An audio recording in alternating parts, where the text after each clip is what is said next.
കേരള സർവകലാശാലയിലെ പോരിനിടെ മുഖ്യമന്ത്രി ഗവർണർ കൂടിക്കാഴ്ച അല്പസമയത്തിനകം തുടങ്ങും. ഇപ്പോൾ രാജ്ഭവനിലേക്ക് മുഖ്യമന്ത്രി ചർച്ചയ്ക്കായി എത്തിയിട്ടുണ്ട്.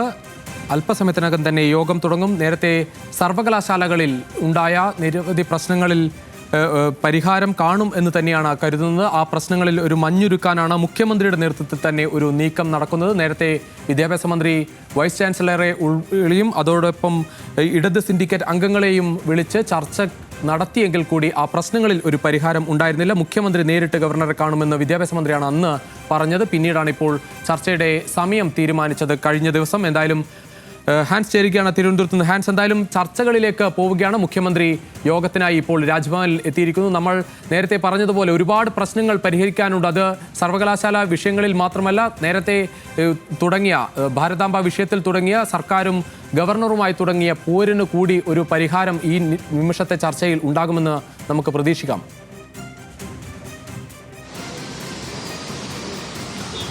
തീർച്ചയായും രുചീഷ്, നമുക്കറിയാവുന്നതുപോലെ തന്നെ നിരവധി വിഷയങ്ങൾ ഈ കൂടിക്കാഴ്ചയിൽ ചർച്ചയാകും എന്നുള്ളതിൽ സംശയമില്ല. പ്രധാനമായും ഭാരതാംബ വിവാദം തന്നെയാണ് ഇപ്പോഴും കത്തി നിൽക്കുന്നത്. കാരണം ഈ പരിസ്ഥിതി ദിനാഘോഷത്തിൽ ആരംഭിച്ച ഭാരതാംബ, കാവിക്കൊടിയേന്തിയ ഭാരതാംബ, ഈ രാജ്ഭവനിൽ വെച്ചാണ് ഈ വിവാദത്തിന് ആരംഭം കുറിക്കുന്നത്. പരിസ്ഥിതി ദിനാഘോഷത്തിൽ രാജ്ഭവനിൽ ഇത്തരത്തിൽ കാവിക്കൊടിയേന്തിയ ഭാരതാംബ ചിത്രം വെച്ചുകൊണ്ടുള്ള പരിപാടി, പരിസ്ഥിതി ദിനാഘോഷം നടക്കുന്നു. അവിടുന്ന് മന്ത്രിയായിട്ടുള്ള പി പ്രസാദ് ഇറങ്ങിപ്പോകുന്നു. പിന്നീട് വിദ്യാഭ്യാസ മന്ത്രി വി ശിവൻകുട്ടി പങ്കെടുത്ത പരിപാടിയിലും ഇത്തരത്തിൽ കാവിക്കൊടിയേന്തിയ ഭാരതാംബ ചിത്രം എത്തുന്നു. ഇതിലെല്ലാം തന്നെ തങ്ങളുടെ അമർഷവും വിയോജിപ്പും മന്ത്രിസഭയും സർക്കാരും ഇതിനോടകം തന്നെ രാജ്ഭവനെ അറിയിച്ചിട്ടുള്ളതാണ്. രാജ്ഭവൻ നടത്തുന്ന അല്ലെങ്കിൽ സംസ്ഥാന സർക്കാർ കൂടി ഉൾപ്പെടുന്ന ഔദ്യോഗിക പരിപാടിയിൽ ഇത്തരത്തിൽ കാവിക്കൊടിയേന്തിയ ഭാരതാംബ ചിത്രം ഉപയോഗിക്കരുത്.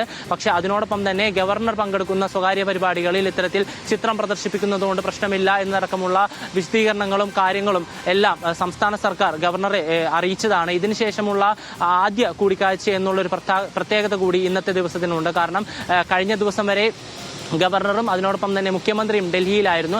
അതിനുശേഷമാണ് ഇത്തരത്തിൽ ഒരു നിർണായക കൂടിക്കാഴ്ച രാജ്ഭവനിൽ നടക്കുന്നത്. കൃത്യം 3:30 മണിക്ക് തന്നെ മുഖ്യമന്ത്രി രാജ്ഭവനിലേക്ക് എത്തുകയുണ്ടായി. ഇനി ഈ ചർച്ച അല്ലെങ്കിൽ ഈ കൂടിക്കാഴ്ച എത്ര സമയം വരെ നീണ്ടു പോകും എന്നുള്ളതാണ് നമുക്ക് അറിയേണ്ടത്. കാരണം ഇത്തരത്തിൽ നിരവധി വിഷയങ്ങളുണ്ട്. ഒന്ന്, കേരളത്തിലുണ്ടായ കാവിക്കൊടിയേന്തിയ ഭാരതാംബ വിഷയം. അതിനോടൊപ്പം തന്നെ അതുമൂലം കേരള സർവകലാശാലയിലുണ്ടായ ഭരണപ്രതിസന്ധി. ഇപ്പോഴും ആ ഭരണപ്രതിസന്ധിക്ക് ഒരയവില്ല. അതിനോടൊപ്പം തന്നെ സംസ്ഥാനത്തെ എല്ലാ സർവകലാശാലകളിലേക്കും സ്ഥിര വി സി നിയമനം, കൂടാതെ നിലവിൽ താൽക്കാലിക വി സിയുടെ നിയമനം റദ്ദാക്കിയിട്ടുള്ള 2 സർവകലാശാലകളുണ്ട്. ഡിജിറ്റൽ സർവകലാശാല, അതിനോടൊപ്പം തന്നെ KTU. ഈ 2 സർവകലാശാലകളിലേക്കും അടിയന്തരമായി വൈസ് ചാൻസലർമാരെ നിയമിക്കണം. ഇതിനായിട്ട് സർക്കാർ ഇതിനോടകം തന്നെ 3 അംഗ പാനലുകൾ സമർപ്പിച്ചിട്ടുണ്ട്. ഇതിൽ നിന്ന് ഏതെങ്കിലും 2 പേരെ വൈസ് ചാൻസലർമാരായി, താൽക്കാലിക വൈസ് ചാൻസലർമാരായി ഈ 2 സർവകലാശാലകളിലേക്കും നിയമിക്കുക. അതുകൂടാതെ തന്നെ ഗവർണർ പക്കലുള്ള 2 സുപ്രധാന ബില്ലുകൾ, ഏതാനും മാസങ്ങൾക്ക് മുമ്പ് സംസ്ഥാന നിയമസഭ പാസാക്കിവിട്ട 2 ബില്ലുകളുണ്ട്. ഒന്ന്, സ്വകാര്യ സർവകലാശാല ബില്ല്, അതിനോടൊപ്പം തന്നെ സർവകലാശാല നിയമ ഭേദഗതി ബില്ല്. ഈ 2 ബില്ലിലും ഇപ്പോഴും ഗവർണർ ഒരു തീരുമാനം എടുത്തിട്ടില്ല. ഗവർണറുടെ അധികാര പരിധി ഉപയോഗിച്ചുകൊണ്ട് ഒന്നുകിൽ ഈ 2 ബില്ലുകളും തിരിച്ചയക്കാവുന്നതായിരുന്നു. പക്ഷേ ഇതുവരെയും ഗവർണർ തിരിച്ചയച്ചിട്ടില്ല. അതിനോടൊപ്പം തന്നെ ഒന്നുകിൽ ഈ 2 ബില്ലിൽ ഒപ്പിട്ടിട്ടില്ല. അതിനോടൊപ്പം തന്നെ രാഷ്ട്രപതിക്ക് ഏതെങ്കിലും ബില്ലിൽ വിയോജിപ്പുണ്ടെങ്കിൽ ആ ബില്ല് രാഷ്ട്രപതിക്കും അയക്കാം. പക്ഷേ ഇതുവരെയും ഈ 2 ബില്ലിലും യാതൊരു വിധത്തിലുള്ള നടപടിയും ഗവർണറുടെ ഭാഗത്തുനിന്ന് ഉണ്ടായിട്ടില്ല. അതുകൊണ്ട് തന്നെ ഈ ബില്ലിന്റെ കാര്യത്തിലും ഏതെങ്കിലും തരത്തിലുള്ള അനുനയ നീക്കം ഗവർണറുടെ ഭാഗത്തുനിന്ന് ഉണ്ടാകുമോ എന്നുള്ള കാര്യം കൂടി ഈ ചർച്ചയിൽ സുപ്രധാന വിഷയമാകും. കാരണം സ്വകാര്യ സർവകലാശാല ബില്ലിൽ ഗവർണർ ഒപ്പിട്ടാൽ പോലും സർവകലാശാല നിയമ ഭേദഗതി ബില്ലിൽ ഗവർണർ ഒപ്പിടുമോ എന്നുള്ളത് വളരെ വലിയ സംശയമായി നിലനിൽക്കുകയാണ്. കാരണം ഗവർണറുടെ അടക്കം സർവകലാശാലകളിൽ ഗവർണറുടെ അധികാരം വെട്ടിച്ചുരുക്കുന്നതാണ് ഈ സർവകലാശാല നിയമ ഭേദഗതി ബില്ല്. അതുകൊണ്ട് തന്നെ ഗവർണർ യാതൊരു കാരണവശാലും ഈ ബില്ലിൽ ഒപ്പിടാനുള്ള സാധ്യതയില്ല. അതുകൊണ്ട് തന്നെ ഏതെങ്കിലും തരത്തിൽ ഒരു ബില്ല് ഒപ്പിട്ടതിന് ശേഷം മറ്റേത് രാഷ്ട്രപതിക്ക് അയക്കുമോ എന്നതടക്കമുള്ള കാര്യങ്ങളിൽ ഇന്നേ ദിവസം തീരുമാനമാകുമോ എന്നുള്ള ചോദ്യം കൂടെ അവിടെ നിലനിൽക്കുന്നുണ്ട്. പക്ഷേ അതിനോടൊപ്പം തന്നെ അടിയന്തരമായി പരിഹരിക്കേണ്ടതാണ് കേരള സർവകലാശാലയിൽ നിലവിൽ നിലനിൽക്കുന്ന ഭരണപ്രതിസന്ധി. കാരണം 2 രജിസ്ട്രാർമാർ നിലനിൽക്കുന്നു, സിൻഡിക്കേറ്റും വൈസ് ചാൻസലറും 2 തട്ടിൽ നിലനിൽക്കുന്നു. അതിനോടൊപ്പം തന്നെ ഈ വിഷയം സർവകലാശാലയും വിദ്യാർത്ഥികളെയും അതിനോടൊപ്പം തന്നെ പൊതുജനങ്ങളെയും എല്ലാം രൂക്ഷമായ രീതിയിൽ ബാധിക്കുന്ന രീതിയിലേക്ക് ഈ വിഷയം അല്ലെങ്കിൽ ഈ വിവാദം എത്തിച്ചേർന്നിരിക്കുന്നു. ഇപ്പോഴും ആഴ്ചകൾ പിന്നിട്ടിട്ടും ഇതിലൊരു അനുനയ നീക്കത്തിലേക്ക് എത്താൻ സംസ്ഥാന സർക്കാരിനോ അതിനോടൊപ്പം തന്നെ വൈസ് ചാൻസലർക്കോ ഗവർണർക്കോ മറ്റ് അധികാരികൾക്കോ ഒന്നും തന്നെ കഴിഞ്ഞിട്ടില്ല.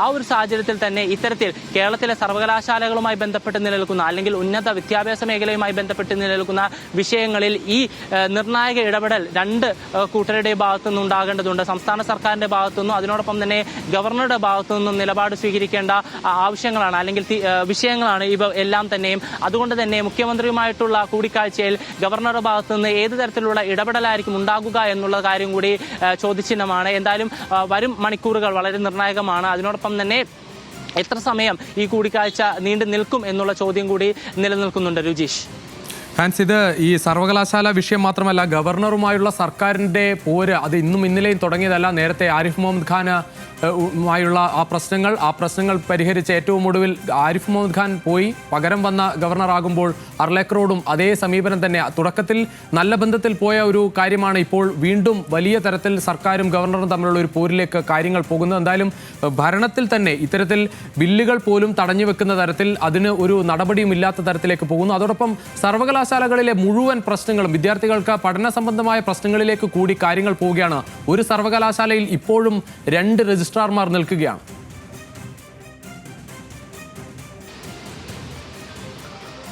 രുചീഷ്, തീർച്ചയായും. കാരണം ഈ പുതിയ ഗവർണറെ നിയമിതനായ ശേഷം സംസ്ഥാന സർക്കാരും ഗവർണറും തമ്മിലുള്ളൊരു നേരിട്ടുള്ള പോരിലേക്ക് കാര്യങ്ങൾ കടന്നിരുന്നില്ല. ഇതിനു മുൻപ് 2 തവണയാണ് മുഖ്യമന്ത്രി ഗവർണറെ നേരിട്ട് കണ്ടിട്ടുള്ളത്. ഒന്ന്, അദ്ദേഹം നിയമിതനായതിനു ശേഷം നേരിട്ട് രാജ്ഭവനിലെത്തി അദ്ദേഹത്തിന് ഒരു സ്വീകരണം നൽകുകയുണ്ടായി മുഖ്യമന്ത്രിയുടെ ഭാഗത്തു നിന്ന്. അതിനോടൊപ്പം തന്നെ മുഖ്യമന്ത്രിയുടെ പിറന്നാൾ ദിനത്തിൽ രാജ്ഭവനിൽ നിന്ന് ഗവർണർ നേരിട്ടെത്തി മുഖ്യമന്ത്രിക്ക് ആശംസ നൽകുന്ന ഒരു സാഹചര്യവും അല്ലെങ്കിൽ അങ്ങനത്തെ സ്ഥിതിവിശേഷമൊക്കെ തന്നെ നമ്മൾ കണ്ടതാണ്. പിന്നീടാണ് ഇത്തരത്തിൽ ഭാരതാംബ വിവാദം കേരളത്തിലേക്ക് കടന്നു വരുന്നത്. ഈ വിവാദം സംസ്ഥാന സർക്കാരിനെ സംബന്ധിച്ചിടത്തോളം വലിയ തലവേദനയാണ് സൃഷ്ടിച്ചത്. അതിന് തുടക്കം കുറിക്കുന്നതായിരുന്നു ഈ ജൂൺ 5 പരിസ്ഥിതി ദിനാഘോഷം.